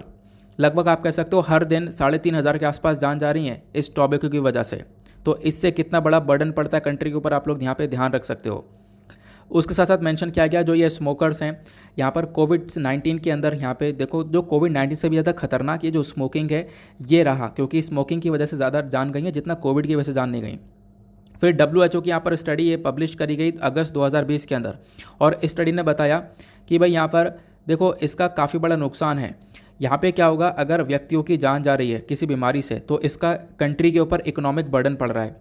अगर टोबैको का यूज़ बढ़ रहा है तो टोबैको का यूज़ से क्या हो रहा है, कंट्री को लगभग, हमारे देश को 1.77 लाख करोड़ का नुकसान हुआ है। तो यहाँ पर यह बताया गया कि अगर एक तरफ कमाई हो रही तो ध्यान रखना, दूसरी तरफ से यहाँ पे खर्चा भी हो रहा है, चाहे वो हेल्थ के ऊपर हो चाहे कैसा भी खर्चा हो, कंट्री को लॉस भी काफ़ी ज़्यादा देखने को मिलेगा। और इसी तंबाकू के ऊपर कंट्रोल लगाने के लिए भारत सरकार ने बहुत सारे इनिशिएटिव उठाए। वो इनिशिएटिव क्या है एक एक करके डिस्कस करेंगे, इंपॉर्टेंट है क्योंकि आपसे मेंस में पूछे जा सकते हैं। सबसे पहला है कोटपा एक्ट। ये कोटपा क्या है, यह है cigarette and others tobacco product act. ये कोटपा 2003 के अंदर लाया गया था। वैसे बेसिकली यहाँ पर 2003 के अंदर जब लाया गया तो इसने यहाँ पर पिछले वाले एक्ट को रिप्लेस कर दिया। मतलब कोटपा से पहले हमारे पास एक और एक्ट हुआ करता था, सिगरेट एक्ट ऑफ 1975। और सिगरेट एक्ट ऑफ 1975 क्या बोलता था कि जो भी यहाँ पर सिगरेट वगैरह है उसके ऊपर एक वार्निंग लिखी जाएगी, जैसे कि cigarette smoking is injurious to health. बस खाली एक वार्निंग लिखने के लिए यहाँ पे बोला गया था ताकि यहाँ पर एडवर्टीजमेंट कर सकें और लोग सिगरेट्स को कंज्यूम ना करें। तो इसलिए यहाँ पर सिगरेट एक्ट ऑफ 1975 को लाया गया था। लेकिन 2003 में जब इस कोटपा एक्ट को लेकर आए हम, तो पिछले वाले एक्ट को रिप्लेस कर दिया, ये वाला पुराना वाला एक्ट खत्म हो गया। अब ये 2003 वाला एक्ट क्या बोलता है, ये भी यहाँ पर वार्निंग ही देता है। ये भी यहाँ पर लिखता है कि हाँ भाई cigarette smoking is injurious to health. लेकिन ये सिर्फ सिगरेट को कवर नहीं करता है, ये सिगरेट के साथ साथ बीड़ी, शेरूट, पाइप, टोबैको, हुक्का, च्यूइंग टोबैको, पान मसाला, गुटखा, सभी चीज़ को कवर करता है। क्योंकि जो पहले वाला एक्ट था वो सिर्फ और सिर्फ सिगरेट को कवर करा करता था। ठीक है, तो ये यहाँ पर एक डिफरेंस देखने को मिलेगा। फिर उसके बाद में दूसरा क्या इनिशिएटिव है, दूसरा है promulgation of the prohibition of electronic cigarettes ordinance 2019। 2019 में भारत सरकार का एक स्टेप था कि जो ई सिगरेट्स हैं, आपको पता होगा ई सिगरेट्स का काफ़ी इस्तेमाल होता है, तो उसकी manufacturing, import, export, sale, distribution सभी के ऊपर बैन लगा दिया था, है ना। फिर उसके बाद में एक तीसरा स्टेप उठाया गया NTQLS करके। इसकी फुल फॉर्म है national tobacco quit line service. यानी कि आपको नाम से पता चल रहा है, एक मोबाइल सर्विस आपको दी जा रही है, टेलीफोन बेस्ड इन्फॉर्मेशन वगैरह दी जाएगी, आपको एडवाइस दिया जाएगा, आपको सपोर्ट किया जाएगा ताकि आप लोग टोबैको को कंजम्पशन को ख़त्म कर सको। उसके बाद आज के टाइम पर जो टोबैको का कंजम्पशन है वो थोड़ा सा कम हुआ है, क्योंकि टोबैको का जो यूज़ है वो साल 2009-10 में जब आप लोग देखोगे तो 34.4% के आसपास हुआ करता था, जो कि कम होकर 28.6% के आसपास हो गया 2016-17 में। तो टोबैको का कंजम्पशन थोड़ा सा कम हुआ है। लेकिन यहाँ पे हमारा एक गोल भी आ जाता है। हमने नेशनल हेल्थ पॉलिसी 2017 के अंदर अपना एक गोल सेट किया है। गोल ये सेट किया है कि क्या करेंगे हम लोग 2025 तक लगभग 30% से टोबैको का जो कंजम्पशन वगैरह इसका जो यूज़ है वो हम लोग कम कर देंगे। ठीक है, तो इतनी बात ध्यान रखना, ये सारी इंपॉर्टेंट सी इन्फॉर्मेशन मैंने आपके साथ में यहाँ पर डिस्कस कर ली है। उसके बाद में नेक्स्ट जो हमारा एडिटोरियल है वो यहाँ पर एक एक्सप्लेनर सेक्शन पर आपको देखने को मिलेगा। ये बात करता है रशिया इन्वेजन ऑफ यूक्रेन के स्टेटस के बारे में। आपको पता है रशिया यूक्रेन के कॉन्फ्लिक्ट के बारे में, उसी कॉन्फ्लिक्ट के बारे में इस वाले आर्टिकल के अंदर चर्चा की जा रही है। वो क्या क्या चर्चा है एक एक करके डिस्कस करते हैं। देखो यहाँ पर मेंशन किया गया कि करंट स्टेटस क्या चल रहा है। फरवरी के अंदर 24 फरवरी में रशिया ने यूक्रेन के ऊपर अटैक करना शुरू किया। जब आप लोग मैप लोकेशन देखते हो तो यहाँ पर ये जो है ये रशिया का मैप है, सॉरी ये यूक्रेन का मैप है, और इधर आपको रशिया देखने को मिलेगा। ठीक है, और ये जो आपको ऑरेंज कलर के पोर्शंस दिख रहे हैं यहाँ पर यूक्रेन ने सॉरी माफ़ी चाहूँगा, यहाँ पे ये जो ऑरेंज वाले पोर्शंस आपको दिख रहे हैं ये बेसिकली रशिया ने यूक्रेन के हिस्से को ऑलरेडी कब्जा लिया है। ये आपको जो नीचे वाला हिस्सा दिख रहा है ये क्रीमिया वाला रीजन है, इसको ऑलरेडी रशिया ने कब्जा लिया है। उसके बाद ये कुछ रीजन आपको देखने को मिल जाएंगे, इसको भी रशिया ने कब्जा लिया है। अब यहाँ पे इस आर्टिकल के अंदर मेंशन किया गया है कि आगे क्या गोल है, ठीक है, आगे क्या करने वाले हैं, करंट स्टेटस क्या है। तो करंट स्टेटस में मैंने आप लोग को यहाँ पर समझा दिया कि देखो रशिया ने पहली स्टेटमेंट दे दिया है कि हम लोग क्या करना चाहते हैं, यूक्रेन के अंदर में डीनाज़िफिकेशन करना चाहते हैं, यानी कि जो यहाँ पे लोग हैं यानी कि एक तरीके से हिटलर सोच वाले, तो उनको हमें ख़त्म करना है, ये यहाँ पर मेंशन किया गया। फिर उसके बाद में यहाँ पर आप देख पाओगे आज के टाइम पर क्या है, ये एक तरीके से बताया गया है कि सिचुएशन ये है कि रशिया ने काफ़ी सारा एरिया ऑलरेडी कब्जा लिया है। एरिया कौन कौन सा कब्जा लिया है, जैसे मैंने आप लोगों को यहाँ पर दिखाया। इनफैक्ट यहाँ पे जो मरियुपोल है इसको कब्जा लिया, ठीक है, एक टाइम पे यूक्रेन का ही देखने को मिलता था लेकिन इसको आज के टाइम पर रशिया ने कब्जा लिया है। उसके बाद में रशिया आज के टाइम पर इस सेवरडोनेत्स्क वाले रीजन तक पहुँच रहा है। फिर आप एक चीज़ ये भी देख पाओगे यहाँ पे कितनी सारी जगह नीचे से जब आप लोग देख पा रहे हो, इधर सदर्न साइड से भी कब्जा लिया है रशिया को, सॉरी यूक्रेन को, और उसके साथ इधर की साइड से भी यहाँ पर यूक्रेन को कब्जा लिया गया है। तो मतलब आप एक चीज़ ये देख पाओगे यूक्रेन जो है पहले के टाइम पर जब ये यूक्रेन के हाथ में ये सारी जगह थी तो यूक्रेन एक लैंडलॉक कंट्री नहीं था, क्योंकि यूक्रेन के पास यहाँ पे इधर ये समुद्र का एक्सेस मिल जाता था। बट अभी यहाँ पे रशिया का मेजर फोकस ये है कि मैं ओडिशा तक पहुँचूँ। ये ओडिशा जो एरिया है इसको कब्जाएगा, माइकोलेवा इसको कब्जाएगा, और कब्जाते कब्जाते यहाँ तक पहुँचेगा। तो रशिया अगर इस एरिया को थोड़ा सा और कब्जा ले तो यूक्रेन एक लैंडलॉक कंट्री बन जाएगा। लैंडलॉक कंट्री मतलब बीचों बीच में देखने को मिलेगा, कोई समुद्र का एक्सेस नहीं मिलेगा, रशिया इसके ऊपर आराम से कंट्रोल कर पाएगा। तो ये आज के टाइम पर करंट स्टेटस देखने को मिलता है रशिया और यूक्रेन के बीच का। फिर उसके बाद एक क्वेश्चन ये आता है कि भाई यहाँ पर किस प्रकार से यूक्रेन की मदद मिल रही है। तो यूक्रेन को मदद मिल रही है बाहर की कंट्री से। यूएस ने यहाँ पर बहुत सारे हथियार भेज दिए हैं। यूएस यहाँ पे यूक्रेन को मल्टीपल लॉन्च रॉकेट सिस्टम, उसके बाद high mobility artillery rocket system, ये सारे रॉकेट सिस्टम आज के टाइम पर जो यूक्रेन है उसको मिल रहे हैं। कौन दे रहा है? अमेरिका दे रहा है, और दूसरे कंट्रीज़ यहाँ पे प्रोवाइड करवा रहे हैं। इसी वजह से यहाँ पर जो यूक्रेन है आज तक यहाँ पे एक तरीके से लड़ने में सक्षम रहा, लगातार लड़ रहा है किससे? रशिया से। अब क्वेश्चन यह है कि जैसे जैसे यहाँ पे रशिया ने अटैक किया तो सब लोगों ने यहाँ पर मना करने की काफ़ी कोशिश करी, रशिया की निंदा करी, और इसी बीच में अमेरिका और बड़ी बड़ी यूरोपियन कंट्रीज़ ने, इन सब ने मिलकर रशिया के ऊपर ढेर सारे सैंक्शंस लगा दिए। और यहाँ पे अब क्वेश्चन ये उठता है कि मतलब अभी तक रशिया अटैक कर रहा है, एरिया को कब्जा रहा है, क्या सैंक्शंस का कोई इम्पैक्ट नहीं पड़ा रशियन इकोनॉमी के ऊपर? सैंक्शंस की वजह से रशिया की इकॉनमी हिली नहीं? तो यहाँ पर देखो इसका आंसर बहुत शानदार सा दिया गया है। रशिया पहले से यहाँ पर इसके लिए तैयार था कि भाई देखो सैंक्शन लगने हैं, और सैंक्शन इस प्रकार से लगे हैं कि रशिया डॉलर तक का इस्तेमाल नहीं कर सकता। ठीक है, जो स्विफ्ट कोड है उससे भी बाहर निकाल दिया गया, डॉलर यूज़ नहीं कर सकता। तो इससे पता है प्रॉब्लम क्या क्रिएट हो रही है? प्रॉब्लम यहाँ पे क्रिएट हो रही है कि इन कंट्रीज़ ने, यानी कि अमेरिका प्लस यूरोपियन, उन कंट्रीज़ ने सोचा था कि रशिया अब पीछे हट जाएगा, लेकिन रशिया पीछे नहीं हट रहा। क्यों? क्योंकि रशिया ने रूबल से ट्रेड को इस्तेमाल कर लिया है। मतलब कि रशियन करेंसी जो है वो रूबल, वो उससे व्यापार कर रहा है। और रशिया का जो यहाँ पर झुकाव है वो चाइना की साइड में काफ़ी हद तक बढ़ चुका है, चाइना के साथ में व्यापार कर रहा है। इनफैक्ट भारत भी रशिया के साथ में व्यापार कर रहा है, हम लोग काफ़ी सारा तेल परचेज कर रहे हैं।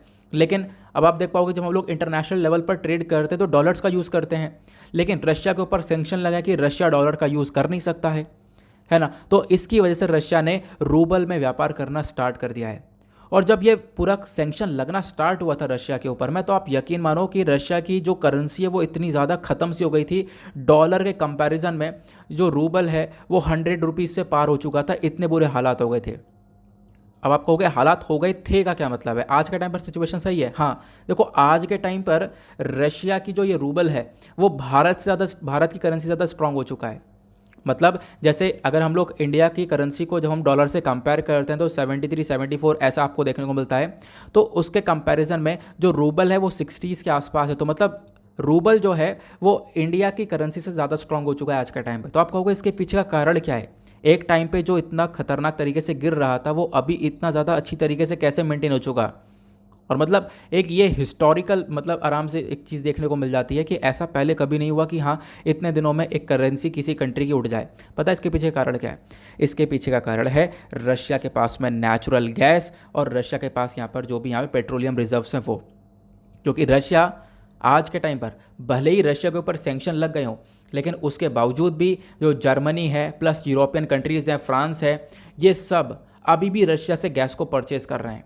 क्योंकि रशिया से अभी एकदम से गैस अगर बंद कर दी जाए तो इससे प्रॉब्लम क्या होगी, प्रॉब्लम ये होगी कि इनके घर के अंदर गैस जल्दी बंद हो जाएगी, है ना। तो इसी वजह से यहाँ पर अभी भी कंट्रीज़ परचेज कर रही हैं और रशिया क्योंकि डॉलर इस्तेमाल कर नहीं सकता तो रशिया के पास रूबल आ रहा है, रूबल में व्यापार बढ़ रहा है, इंटरनेशनल लेवल पर रूबल में मार्केट चल रहा है। तो इसी वजह से रशियन करेंसी थोड़ी सी पावरफुल होती जा रही है।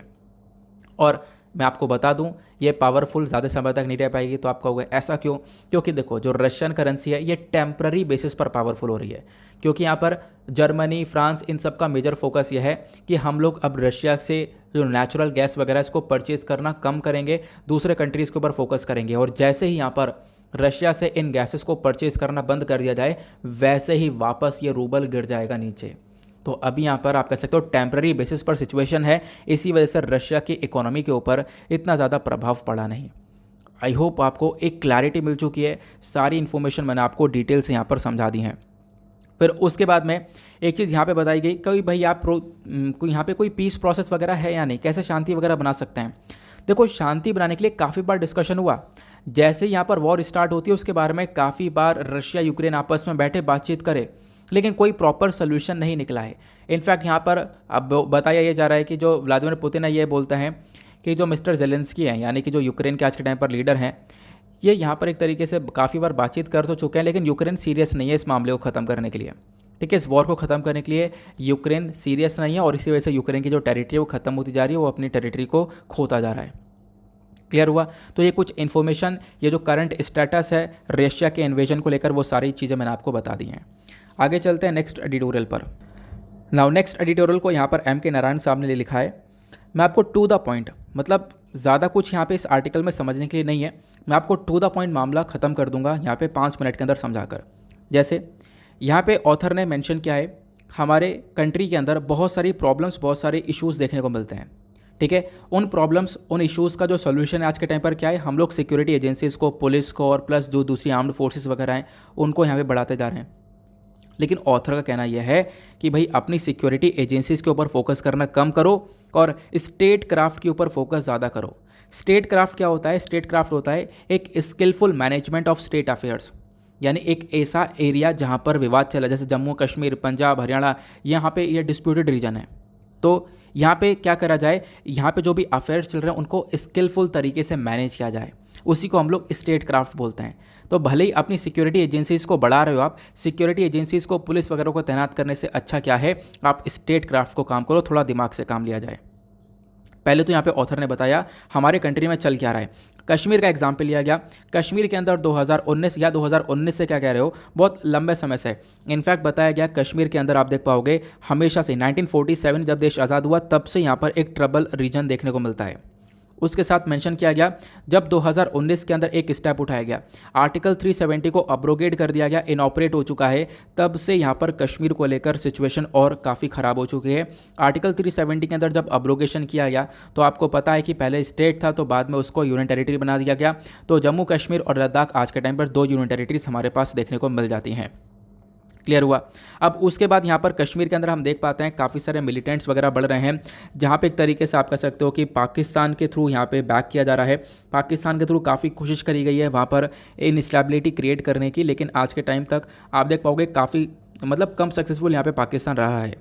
उसके बाद यहाँ पर कश्मीर के अंदर एक और सबसे बड़ा इशू होता है कश्मीरी पंडित का। आपको पता होगा कश्मीरी पंडित को यहाँ पर एक टाइम पर इंडिया एक जीनोसाइड किया गया, काफ़ी सारे कश्मीरी पंडित्स को मार दिया गया और मारकर वहाँ से भगा दिया गया था।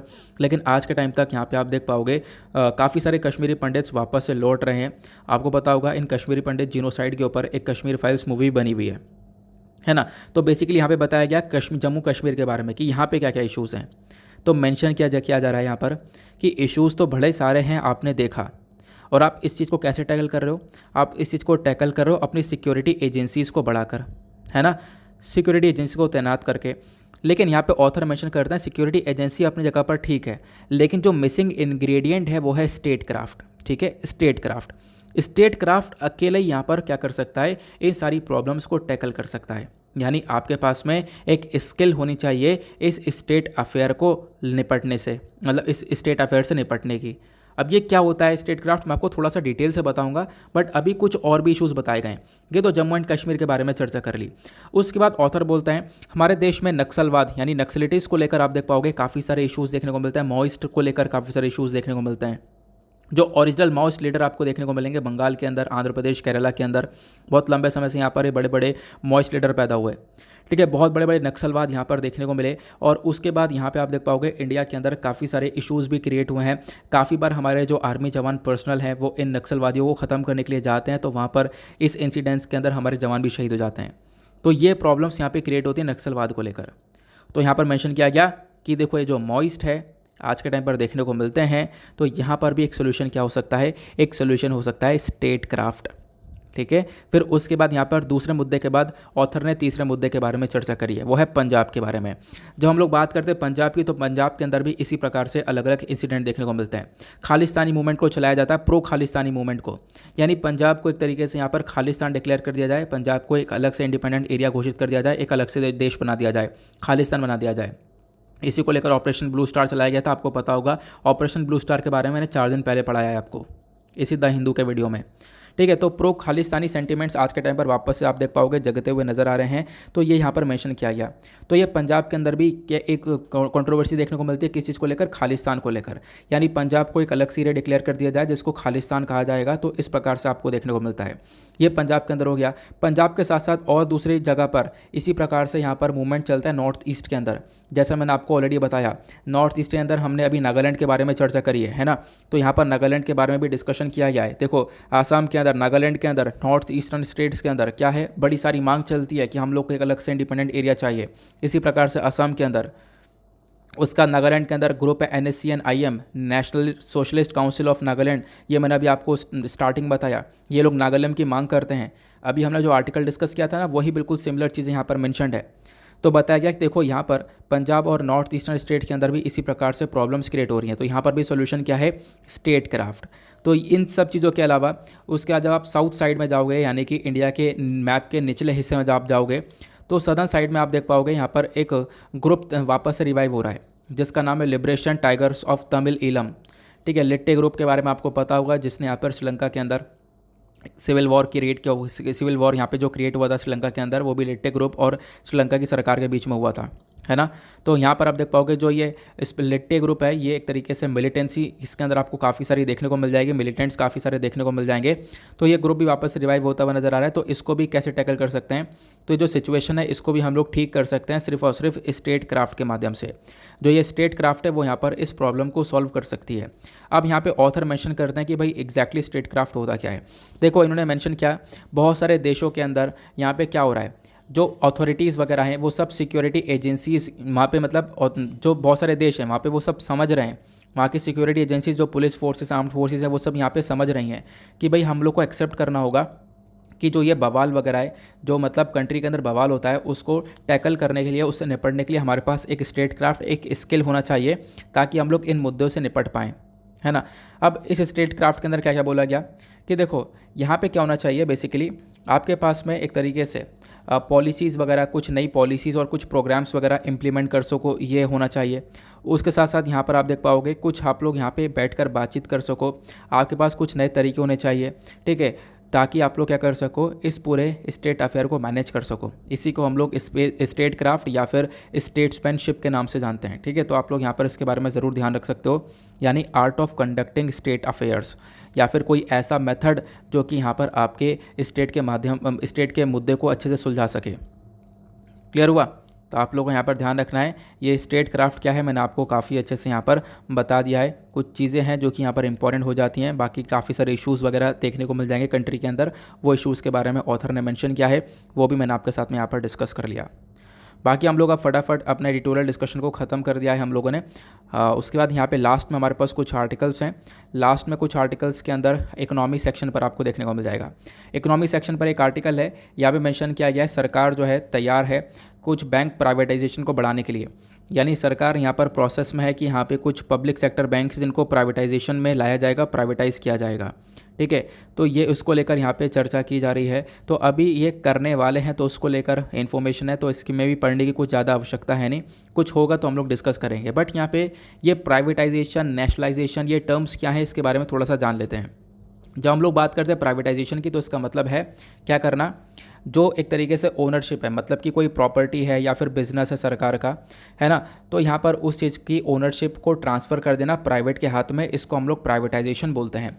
और जो नेशनलाइजेशन होता है वो क्या होता है, देखो नेशनलाइजेशन एक ऐसा प्रोसेस है जहाँ पे प्राइवेट जो कंपनीज होती हैं, प्राइवेट इंडस्ट्रीज़ होती हैं, उनको हम लोग सरकार के अंडर में लेकर आते हैं, उसको नेशनलाइजेशन बोला जाता है। ठीक है, जैसे यहाँ पर स्टेट बैंक ऑफ इंडिया, ठीक है, इसको नेशनलाइज़ किया गया यानी सरकार के अंडर में आई 1955 में। उसके बाद जो इंश्योरेंस सेक्टर है इसको नेशनलाइज़ किया गया 1956 में। तो ये कुछ एग्जाम्पल्स के तौर पर आप समझ सकते हो। उसके बाद में एक आर्टिकल ये देखने को मिलेगा, इसमें भी कुछ पढ़ने की आवश्यकता नहीं है। यहाँ पे बोला गया मई के महीने का जो इन्फ्लेशन है, जो महंगाई है, वो थोड़ी सी कम हुई है, 7% तक पहुँची है, ऐसा SBI की रिपोर्ट ने बताया। क्योंकि अप्रैल के महीने में जो महंगाई है वो 7.8% तक जा चुकी थी। ठीक है, तो अभी यहाँ पे थोड़ी सी कम हुई है, ऐसा यहाँ पे बताया जा रहा है। और अभी भी खैर बहुत ज़्यादा है, क्योंकि जो हमारा टारगेट है, वो जो लिमिट है वो अभी भी क्रॉस हुई हुई है। क्योंकि आपको पता होगा इन्फ्लेशन, ये जो महंगाई है, इसके लिए यहाँ पे सरकार ने एक टारगेट रख रखा है, 4+-2 करके यहाँ पर टारगेट रख रखा है कि भाई जो महंगाई है वो कम से कम 2% होगी और ज़्यादा से ज़्यादा 6%। लेकिन आज के टाइम पर जो महंगाई है वो 6% का डेटा क्रॉस कर चुकी है। ठीक है, तो आप लोग यहाँ पर ध्यान रख सकते हो, ये इन्फ्लेशन को लेकर चर्चा हो गई। तो इकोनॉमी सेक्शन पर भी 2 आर्टिकल्स थे, कुछ भी यहाँ पर ज़्यादा ऐसा इंपॉर्टेंस नहीं देखने को मिलेगा। जहाँ पर भी डिटेल इन्फॉर्मेशन होगी डेफिनेटली वहाँ पे आपके साथ में डिटेल में डिस्कशन करूँगा। ना उसके बाद फटाफट आप लोग यहाँ पे प्रीलिम्स के क्वेश्चन का आंसर देखते हैं। तो क्वेश्चन आपसे पूछा गया था कौन सा ऐसा फंडामेंटल राइट है जिसमें प्रोटेक्शन अगेंस्ट अनटचेबिलिटी के बारे में चर्चा की जा रही है। तो उसका करेक्ट आंसर ऑप्शन डी देखने को मिल जाएगा, राइट टू इक्वालिटी। ओके, तो ये हो गया इसका करेक्ट आंसर। नाउ इसी के साथ करते हैं अपने न्यूज़पेपर एनालिसिस को समाप्त। मिलते हैं आप लोगों से नेक्स्ट वीडियो में। आज के लिए bye bye, have a nice day, thank you and जय हिंद।